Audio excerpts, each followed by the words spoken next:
Friend, this is Sonika और आज हम बात करेंगे जीएसटी इनवॉइस पर। जीएसटी इनवॉइसेस जो आप बना रहे हैं, जो आप अपने क्लाइंट्स को इशू करते हैं या फिर सेल के लिए बनाते हैं, अब डिपार्टमेंट ने उसकी वेरिफिकेशन स्टार्ट कर दी है दोस्तों। वेरिफिकेशन, पहले मैं आपको इनवॉइस बता दूँ। इनवॉइस यहाँ पर हम जो वर्ड यूज़ कर रहे हैं वो आपकी सेल इनवॉइस की बात हो रही है। अगर आप किसी को सप्लाई करते हैं, मटेरियल प्रोवाइड करते हैं या ट्रेडिंग करते हैं, मैन्युफैक्चरिंग करते हैं, तो उसमें आप जो सेल इनवॉइस या जो टैक्सेबल इनवॉइस बनाते हैं उसकी वेरिफिकेशन की बात चल रही है। अब वेरिफिकेशन क्या होती है वो बताना चाहूँगी आपको। वेरिफिकेशन मतलब जो आप इनवॉइस, सेल इनवॉइस काट रहे हैं, वो एज़ पर जीएसटी एक्ट है या नहीं, ये डिपार्टमेंट वेरीफाई करेगा। अब डिपार्टमेंट कैसे वेरीफाई करेगा? डिपार्टमेंट जैसे आपके यहाँ विजिट भी हो सकती है।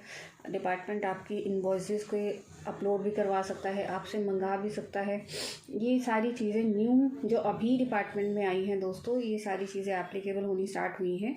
अब आपको जीएसटी इनवॉइस में वेरिफिकेशन क्या किस चीज़ की होगी बेसिकली, अब हम इस बात पे करते हैं बात। आपने मान लीजिए एक सेल इनवॉइस बनाई आपने अपने क्लाइंट को, और आपने उसका टैक्स, जैसे आपने मान लीजिए 1 लाख की सेल इनवॉइस बनाई, राइट। 1 लाख की सेल इनवॉइस बनाने के लिए सबसे पहले आपको ये ध्यान रखना है, अगर आपकी सप्लाई है तो आपको ध्यान रखना है आपको ई-वे बिल काटना है, ठीक है। ई-वे बिल की फॉर्मेलिटीज़ पूरी होनी चाहिए। आपका जो बिल है उसके साथ ई-वे बिल लगा होना चाहिए। दूसरा, आप जिसे बिल काट रहे हैं उसका नाम, GST number, email ID, phone number, ये सारी चीज़ें डली होनी चाहिए।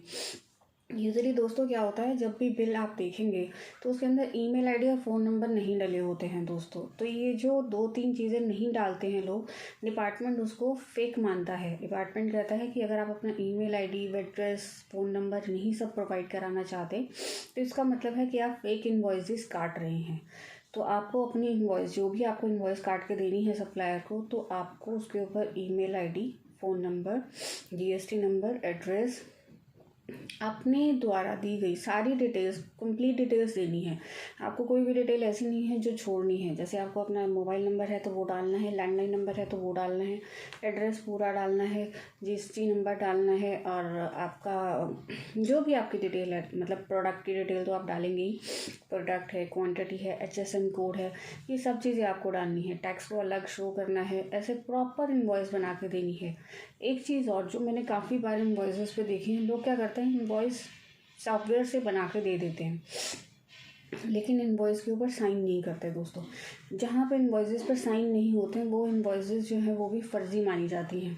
ये इनवॉइसेस पर आपको साइन करना बहुत ज़रूरी होता है। ये ऑथराइज सिग्नेटरी, जो भी आपके यहाँ ऑथराइज सिग्नेटरी है आप उसके साइन करवा लीजिए। अगर आप खुद हैं तो आप ऑथराइज सिग्नेटरी हैं तो आप खुद साइन करिए।